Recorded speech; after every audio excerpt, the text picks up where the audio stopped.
Hello and welcome back to the channel. This time we're working on our Vauxhall Corsa. It's our 2010-2011.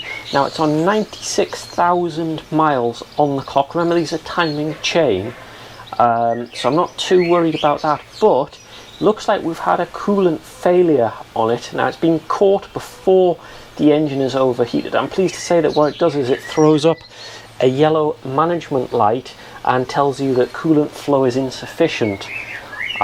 So it's been caught just in time. I'm going to show you the code and we'll go and take a look and see what we can do about it.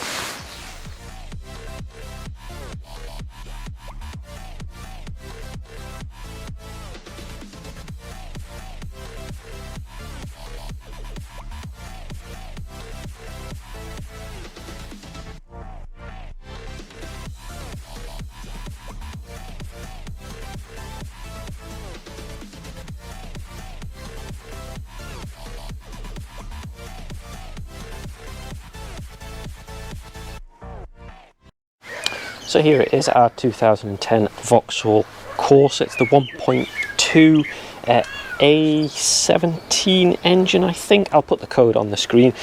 But the problem has been, we've been losing water out of the expansion bottle. It's been disappearing. No obvious puddles or anything like that. Now if I open the expansion bottle, what we've done is filled it with just standard tap water. And you can see it's actually still there. It's still in place. We're not getting any nasty oily film or anything like that. Now if I look in here, we're also getting no cream. So I don't think we've got head gasket failure. I don't think that's where the water's going. Now if I feel the pipes, you can see I can make a bit of movement there. I can do the same down on that one as well. I've already checked a lot of this out and gone through all of this to try to narrow down the problem. Now one of the things is the heater wasn't getting warm either in the car. When you turn the heating right up, when the car's been running for a while, it should be warming up and it's not. So that suggests that water isn't getting through the heater matrix. And on the Corsa, you can actually see it. The R there is one of the two heater matrix pipes. We've got the two pipes there. And that's the return, which we've then got the thermostat, which is somewhere under here, which we have changed before, I'm sure of it. And then you've got the return to the radiator, through the radiator, back out pipe at the bottom, up this hose, in here and into the water pump which sits, and the water pump on this car is driven by the auxiliary belt, which is good. So the next thing I'm going to do is, like I say, I filled that with fresh water. What I'm going to do is down the bottom there, I'm just going to show you the wires to it. That there is the radiator temperature sensor, and it's fairly easy to take out. You just pop the metal clip out, twist it, and it'll pop out, and that will let us see whether the radiator has got any water in it or not.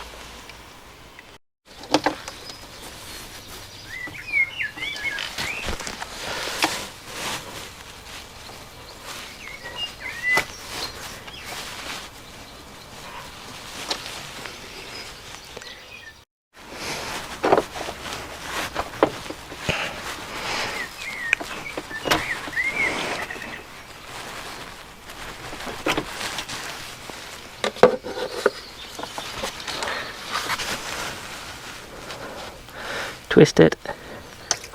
Oh, okay.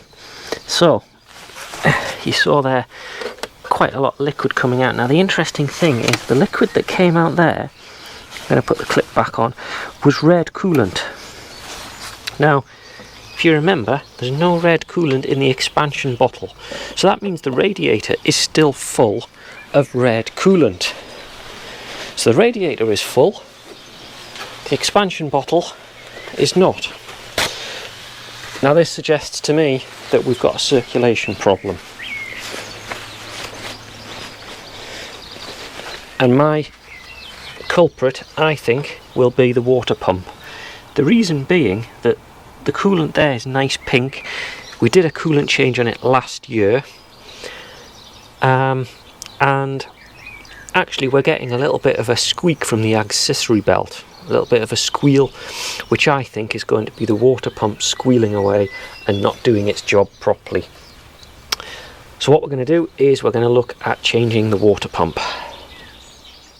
The water pump lives on the accessory belt, and it's pretty much the topmost pulley on the accessory belt. So what I'm going to do is take the airbox off, get a look at it. What we'll have to do is take the engine mount off, so we'll need to support the engine, and I think we should then be able to get access to it. Now I'm not sure whether I'm going to need to drain the coolant or not. I'm probably going to have to. It might be better to drain the coolant rather than getting absolutely soaked here. But let's get the airbox off and have a little look. Now the airbox is off. We can see the engine mount that we're going to need to remove, bolts, and that there is the water pump. And I think what we're going to do is let's get the engine supported underneath first, then get the engine mounts off, and I think we can then take the tension off the belt from the top, might be a bit easier, and then we can get at the water pump itself. Airbox is out, and I've also undone the engine mount. It's propped up on a jack underneath with a bit of wood on the sump, so we can now take the engine mount out and take a bit more of a look at what we're dealing with. So there's the water pump pulley, and what we need to do is get this bracket out as well. Now I think, looking at it, I'm going to need to lift the engine up a bit so that I can get at that bolt. I suspect lower it and go from the wheel arch to get at the other one. That's going to be a bit of an awkward one to reach.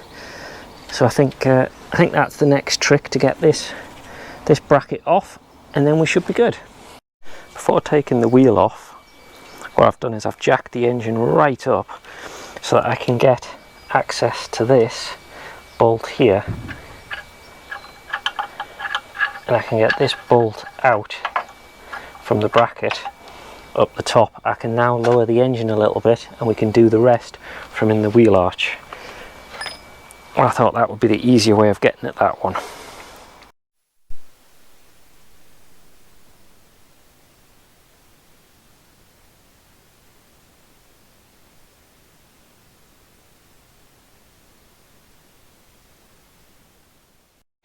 What it's involved is a bit of careful manoeuvring up and down of the engine, but you can see now got access to the lower mounting bracket bolt, and we can take that one out now as well. And if I remember rightly, there's now only one more, which is, yeah, I can just feel it just here. Hopefully I can just fit a socket in the bar and get that one off, and then we can get the tension off the auxiliary belt. Actually, I found that going in the top is where to get the other mount. You can just see where the bolt is there, or the socket I should say. So I'm going to get that undone, and then we should be able to get the mount off. Little tip with this bit: pop the AC hoses out. You can see out of the clip. The clip then spins, and you can actually get in with your socket there. And there we go. I can now start to spin that.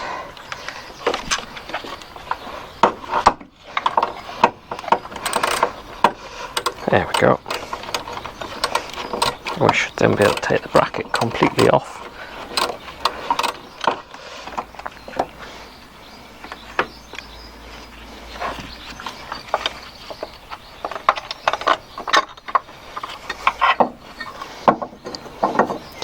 Right. That's the last bracket bolt out. Now the bracket itself is a bit of a pain to manoeuvre around the place. As you can see, it's quite large.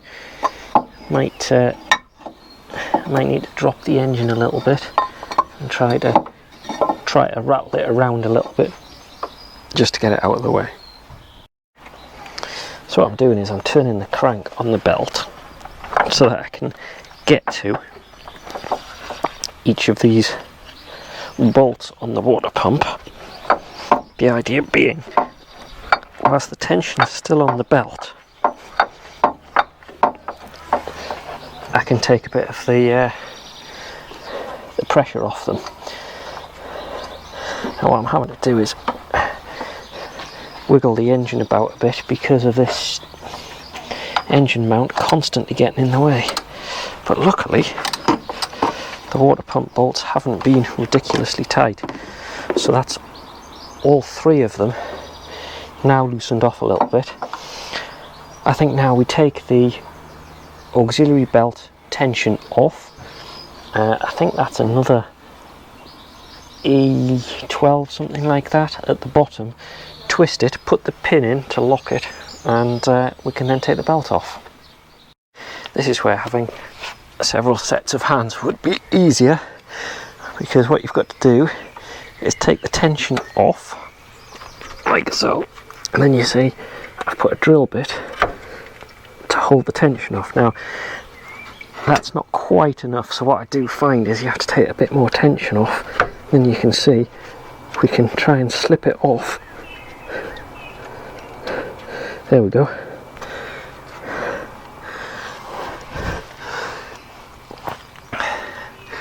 And just to make a note of the sequence, so it goes round the AC pump, round the main crank, up on the inside of the tensioner, back down to the alternator, and then up to our water pump up at the top.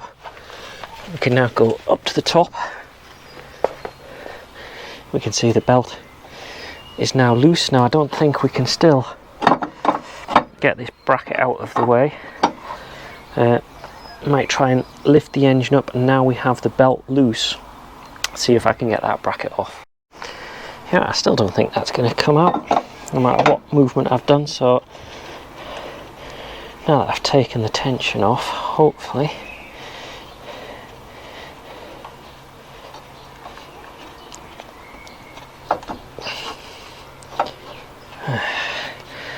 again, everything's in the way.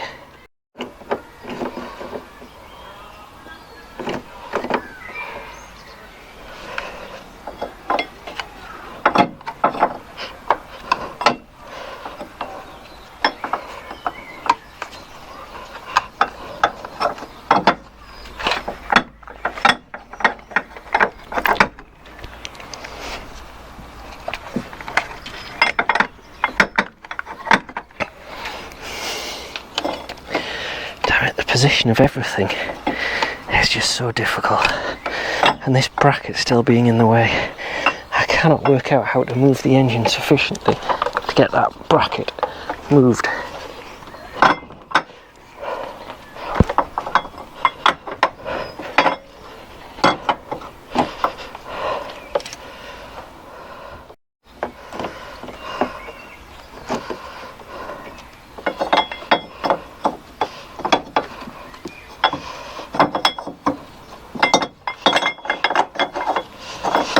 What, this engine mounting bracket is really doing my head in.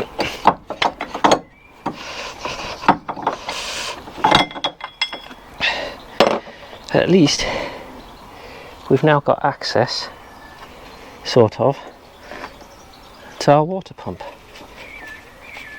and that doesn't spin very freely.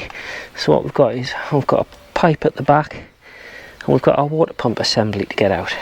And actually that's where we're going to stop for this video. The next video will be actually getting the water pump out, taking a look at what damage was in there, and getting the new water pump back in, get the system up to temperature and see how it gets on. So please make sure you look out for the next video coming next week. Stay subscribed for more videos like this.